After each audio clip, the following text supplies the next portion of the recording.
Hello students. So in this video we'll discuss heat capacity. So this is another important topic of thermodynamics. So heat capacity is denoted by capital C. C akhoto di bujua hoy. Aru heat capacity to hoise eta extensive property of a system. Extensive property means tumalok moi agore discuss korisu that the properties of a system whose values depend upon the amount of substance present in a system. Eta systemot thoka amount or upor jodi property to value depend কৰে তেন্তে সেই property বিলাকক আমি extensive property বুলি কওঁ for example তোমালোকে ল'ব পাৰা mass volume energy internal energy এইবিলাক হৈছে কিছুমান extensive property কেলে ইহঁতৰ value systemটোত থকা substance or amount ৰ ওপৰত depend কৰে ঠিক তেনেকৈ heat capacity value to কিহৰ ওপৰত depend কৰে it depends upon the amount of substance present in a system সেইকাৰণে heat capacity to হৈছে এটা extensive property বুজি পালা চাগে so actually heat capacity মানে কি it is the amount of heat required to raise the temperature of a system through 1 degree Celsius এটা সিস্টেমত কি হ'ব আমি হিট দিয়াৰ লগে লগে তাৰ টেম্পাৰেচাৰ বাঢ়িব সো কি হ'ব এটা সিস্টেমৰ আমি টেম্পাৰেচাৰ 1 ডিগ্ৰী সেলসিয়াস বঢ়াবৰ কাৰণে যিমানখিনি হিট দিব লাগে হেতুই হ'ব হিট ক্যাপাসিটি বুজি পাইছানে সাপোজ অলপ পানী আছে সাপোজ এটা অলপ পানী মই ভৰাই দিছো এই পানীখিনি ধৰা টেম্পাৰেচাৰ আছে এতিয়া 25 ডিগ্ৰী সেলসিয়াস এতিয়া 25 ডিগ্ৰী সেলসিয়াসৰ পৰা 26 ডিগ্ৰী সেলসিয়াস কৰিবৰ কাৰণে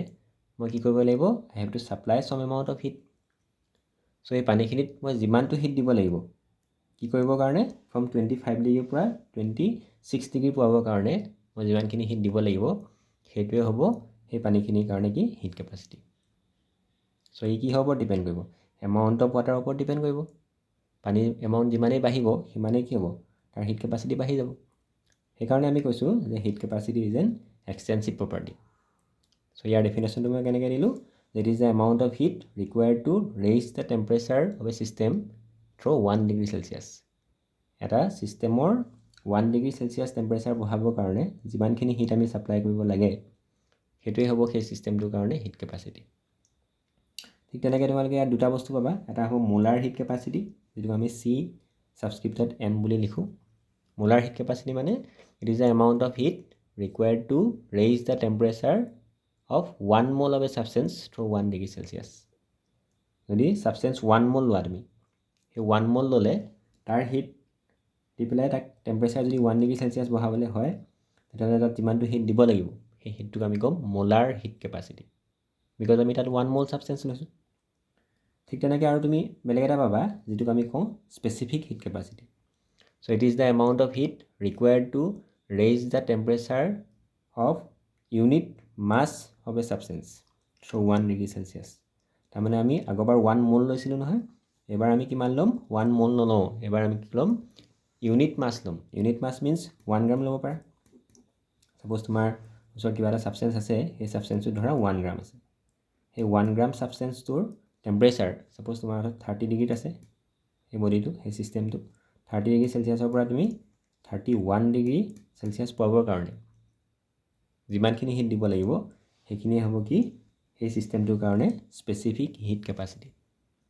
গতিকে specific heat capacity is denoted by small c গতিকে আমি কি পালো যে মোলাৰ হিট ক্যাপাসিটি বুলি ক'লে আমি 1 মোল অফ সাবস্টেন্স ল'ব লাগিব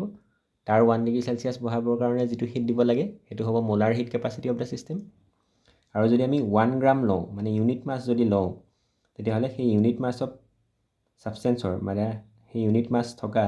সিস্টেমটোৰ যদি আমি 1 ডিগ্ৰী সেলসিয়াস টেম্পাৰেচাৰ বঢ়াবলগীয়া হয় তাৰ কাৰণে আমি যিমানখিনি হিট দিব লাগিব হেতু হ'ব কি স্পেসিফিক হিট ক্যাপাসিটি গতিকে তোমাক যদি স্পেসিফিক হিট ক্যাপাসিটি দিয়া থাকে সিস্টেম এটাৰ মাস দিয়া থাকে আৰু ডেল টি মিন্স তাত কিমান টেম্পাৰেচাৰ চেঞ্জ কৰিব লাগে সাপোজ তোমাক যদি কয় 30 ডিগ্ৰী সেলসিয়াসৰ পৰা 35 ডিগ্ৰী সেলসিয়াস কৰিব লাগে তেতিয়াহ'লে ডেল টি ইকুৱেল টু কিমান হ'ব t2 - t1 হ'ব গতিকে তাত কিমান হ'ব 35 - 30 কৰিলে ডেল টি ইকুৱেল টু কিমান হ'ব 5 ওলাব ডেল টি ইকুৱেল টু 5 ওলাব গতিকে আমাৰ কি হ'ব তোমাক কিমান হিট যদি আমি সাপ্লাই কৰিব লাগে সাপ্লাই দিব লাগে সেইটো যদি তোমাক ক্যালকুলেট কৰিব দিয়ে তুমি কি কৰিব লাগিব specific heat capacity into mass of the system into del T is the change in temperature এই তিনটা মাল্টিপ্লাই কৰিলে তুমি কি পাবা amount of heat required to raise the temperature of the system from this temperature to this temperature সেইটো পাবা so এটা খুব ইম্পৰ্টেন্ট ফৰ্মুলা এবাৰ তোমালোকৰ নিউমেৰিকেল দিব পাৰে নেক্সট তোমালোকৰ আমি যেটো হিট ক্যাপাসিটি বুলি কৈ আছো heat capacity is denoted by capital C এটা হিট ক্যাপাসিটি মানে মই কি কলো that is the amount of heat required to raise the temperature of a system through 1 degree Celsius only যদি সিস্টেম বুলি কয় তেতিয়াহলে সেইটো তোমাক স্পেসিফিক হিট বা মোলাৰ হিট ক্যাপাসিটি নহয় it is just heat capacity যদি মোলাৰ হিট ক্যাপাসিটি বুলি কয় you have to mention 1 mole আৰু যদি স্পেসিফিক হিট ক্যাপাসিটি বুলি কয় you have to mention the unit mass মানে তুমি 1 গ্ৰাম বুলি ক'ব লাগিব এতিয়া যদি মই অকল হিট ক্যাপাসিটি বুলি কওঁ তাত তোমালোকে 1 মোল বা 1 গ্ৰাম মেনশন কৰিব নালাগে এতিয়া কি হ'ব তোমালোকে যেতিয়া হিট দি পেলাই টেম্পাৰেচাৰ বঢ়াবা সিস্টেম এটাৰ তেতিয়া কি হ'ব the process may be taken place at constant pressure or constant volume constant pressure ৰাখি পেলাও তুমি কৰিব পাৰা বা ভলিউমটো কনস্ট্যান্ট ৰাখি পেলাও প্ৰসেসটো চলাব পাৰা তেতিয়াহলে যদি তুমি প্ৰেসাৰটো কনস্ট্যান্ট ৰাখি তুমি হিট দি আছা বডিটো টেম্পাৰেচাৰ বাঢ়ি গৈ আছে তেতিয়াহলে আমি যেটো হিট ক্যাপাসিটি পাম হেতুক আমি কম heat capacity at constant pressure CP বুলি কম P ফৰ প্ৰেসাৰ এনেকৈ প্ৰেসাৰটো তলত দিয়া থাকিলে তুমি বুজিব লাগিব যে process is taking place at constant pressure গতিকে CP মানে heat capacity at constant pressure CP equal to কি পাবা তুমি del H by del T পাবা del H means change in enthalpy in the last class we discussed about enthalpy so del H by del T del T means change in temperature ঠিক তেনেকৈ তুমি যদি hit capacity measure কৰা at constant volume সিস্টেমটোৰ volume তুমি constant ৰাখিছা আৰু তুমি তাক হিট দি আছা so that temperature is rising so temperature বাঢ়ি আছে হিট দিয়াৰ লগে লগে কিন্তু তুমি কি কৰিছা তুমি যেটো সিস্টেম লৈছা suppose you are taking a system of gas এই গ্যাস সিস্টেমটো তুমি ভলিউম কনস্ট্যান্ট ৰাখিছা ভলিউমটো তাক বাঢ়িবলৈ দিয়া নাই বা কমিবলৈ দিয়া নাই তেতিয়াহলে তুমি তাক ক'ব লাগিব কি CV বুলি ক'ব লাগিব C for heat capacity at constant volume so CV equal to কি পাবা del U by del T del U means change in internal energy we have already discussed then by del T means change in temperature so CV equal to hobo del U by del T CV means heat capacity at constant volume আৰু CP means heat capacity at constant pressure is equal to del H by del T এতিয়া চোৱা আমি যেটো CP আৰু CV পালো হে CP আৰু CV মাজত আমি এটা ৰিলেচন উলিয়াব পাৰিম এই ৰিলেচনটো কেনেকুৱা হ'ব so this is the now study the relation between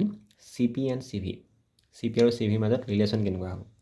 গতিকে আমাৰ ওচৰত এটা ইকুৱেচন আছে del H equal to del U plus P del V আমি অলৰেডি পঢ়ি আহিছো we have already discussed this equation so del H equal to del U plus R del T এই P del V জায়গাত আমি R del T পাতিব পাৰো কেলে for 1 mole of an ideal gas PV equal to RT n equal to 1 যদি হয় তেতিয়াহলে কি হ'ব আমি যদি del লগাই দিও P del V change in volume আহি গল R to constant থাকিব এটো del T এটো হ'ব গতিকে P del V জায়গাত আমি R del T পাতিব পাৰিম so P del V জায়গাত আমি R del T পাতিলো আৰু গুটেইখিনিক আমি কি কৰিলো del T ৰে ডিভাইড কৰি দিলো dividing throughout by del T del H by del T del U by del T R into del T by del T so del T by del T 1 হৈ গল so থাকিলে কি del H by del T equal to del U by del T plus R so del H by del T is কি CP heat capacity at constant pressure del U by del T মানে কি heat capacity at constant volume মানে CV আমি অলপ আগত পঢ়িলো আৰু এটো থাকিব R কাৰণ এটো হল 1 হৈ গল এই টাৰ্মটো গতিকে আমি কি পালোগে CP equal to CV plus R বা আমি কি পাম CP minus CV equal to R আৰু R ৰ ভ্যালু আমি কি জানো R ৰ ভ্যালু এটা পজিটিভ ভ্যালু এটা থাকে R ৰ ভ্যালু আমি SI সিস্টেমত 8.314 জুল কেলভিন ইনভাৰ্স মোল ইনভাৰ্স এটো পাও হয়নে গতিকে R ৰ ভ্যালু এটা পজিটিভ ভ্যালু এটা আছে that means ইয়াৰ পৰা কিবা এটা তুমি ভ্যালু মাইনাস কৰি এটা পজিটিভ ভ্যালু পাইছা that means ইয়াত কি হ'ব লাগিব CP টো ডাঙৰ হ'ব লাগিব CV টো সৰু হ'ব লাগিব মানে কি CP is greater than CV. So তোমালোকক কেতিয়াবা সুধিব পাৰে যে CP আৰু CV ভিতৰত কোনটো ডাঙৰ কোনটো সৰু, তেতিয়া তোমালোকে ক'ব লাগিব যে CP is greater than CV. আৰু এইটো ইকুৱেশ্যনৰ পৰাও তোমালোকক নিউমেৰিকেল দিব পাৰে যে CP ভেলু দিয়া থাকিব পাৰে, CV উলিয়াব দিব পাৰে, তোমালোকে R ভেলু পাতি দিবা, বা CV ভেলু উলিয়াব দিব পাৰে যদিহে তোমাক CP ভেলু দিয়া থাকে। এতিয়া চোৱা CP ভেলুটো CVতকৈনো কিয় ডাঙৰ হ'ল? Heat capacity at constant pressure is greater than heat capacity at constant volume. তাৰমানে কি, যদি তুমি কনষ্টেণ্ট প্ৰেছাৰ ৰাখি পেলাই ছিষ্টেম এটাৰ টেম্পাৰেচাৰ বঢ়োৱা বাই ছাপ্লাইং হিট, তেতিয়াহ'লে সেইটো ভেলু বেছি পাবা। কেলৈ চোৱা, যদি আমি ভলিউমটো কনষ্টেণ্ট ৰাখোঁ, ভলিউমটো কনষ্টেণ্ট ৰাখিছোঁ, চাপ'জ এইটো এটা কনষ্টেণ্ট ভলিউম আছে, ইয়াতে গেছ আছে, ইয়াত তুমি হিট দিয়াৰ লগে লগে কি হ'ব, ইয়াৰ টেম্পাৰেচাৰ বাঢ়িব, কিন্তু ইয়াৰ ভলিউমটো যিহেতু কনষ্টেণ্ট আছে, গতিকে গেছখিনি ইয়াত কি হ'ব নোৱাৰে, ইয়াত এক্সপাণ্ড হ'ব নোৱাৰে। এই ছিষ্টেমটো ইয়াত যিটো ভেচেল আছে, সেই ভেচেলটো ধৰা ইয়াত এক্সপাণ্ড নহয়, কেলৈ আমি ভলিউমটো ইয়াত কনষ্টেণ্ট ৰাখিছোঁ, ভলিউম ইজ কনষ্টেণ্ট। তেতিয়াহ'লে কি হ'ব, যদিহে ইয়াত এক্সপানশ্যন নহ'লে কি হ'ব, দেয়াৰ ইজ ন' ৱৰ্ক ডান, তাত একো ৱৰ্ক ডান নাই হোৱা। আমি অলৰেডি পাই আহিছোঁ যে যদিহে ভলিউম চেঞ্জ নহয়, del V ইকুৱেল টু 0 হয়, del V ইকুৱেল টু যদি 0 হয়, দেন W ইকুৱেল টু 0, তাত একো ৱৰ্ক ডান নাই। গতিকে ৱৰ্ক ডান যদি নাই, তেতিয়াহ'লে কি হ'ব, তোমাৰ ইয়াত তুমি যিমানখিনি হিট দিছা, সেই গোটেই হিটখিনি কিহত ইউজ হ'ব, to raise the temperature of the system. The whole amount of heat is use in increasing the temperature of the system. তুমি যিমানেই হিট দিবা, সেই গোটেই হিটখিনি কিহত ইউজ হ'ব, টেম্পাৰেচাৰ ৰাইজ কৰিবৰ কাৰণে ইউজ হ'ব, হয়নে? গতিকে এটা পাৰ্টিকুলাৰ টেম্পাৰেচাৰ নিবৰ কাৰণে তোমাক কি হ'ব, কম হিট দিলেই হ'ব,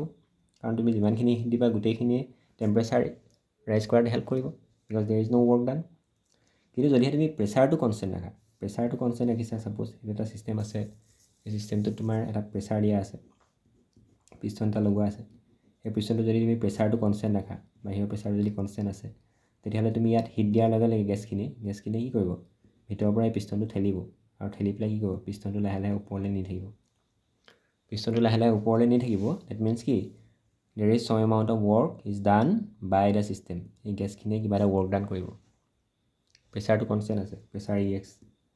এক্সটাৰ্নেল প্ৰেছাৰ কনষ্টেণ্ট আছে, এক্সটাৰ্নেল প্ৰেছাৰ কনষ্টেণ্ট থকাৰ লগে লগে তুমি যিমানেই হিট দিবা, গেছখিনি কি হ'ব, এক্সপাণ্ড হোৱাৰ লগে লগে সি সেই গেছখিনিক বাহিৰলৈ ঠেলিব, মানে কি এই পিষ্টনটোক সি বাহিৰলৈ ঠেলিব। That means there is some work done. সেই ৱৰ্ক ডানটো কোনে কৰিছে, এই গেছখিনিয়ে কৰিছে। That means there is some amount of work by the system. ছিষ্টেমটোৱে অলপ ৱৰ্ক কৰিছে। গতিকে ৱৰ্ক কৰা মানে কি, তুমি ইয়াত যিমানখিনি হিট দিবা, সেই হিটৰে এটা পাৰ্ট কি হ'ব, ইয়াৰ ৱৰ্ক ডানত ইউজ হ'ব, because here is some work done, but in this case there is no' work done. ইয়াত ৱৰ্ক ডান নাছিল, সেইটো কাৰণে ইয়াত যিমানখিনি হিট দিছিলা গোটেইখিনিয়ে টেম্পাৰেচাৰ ৰাইজ কৰাত হেল্প কৰিছিলে। কিন্তু ইয়াত কি হৈছে, ইয়াত তুমি যিমানখিনি হিট দিবা, তাৰে এটা পাৰ্টে কি কৰিব, some amount of heat is use in doing some work ডানত ইউজ হ'ব, আৰু বাকী থকা যিখিনি হিট হ'ব, সেই হিটখিনিৰ কাৰণে ছিষ্টেমটোৰ টেম্পাৰেচাৰ বাঢ়িব।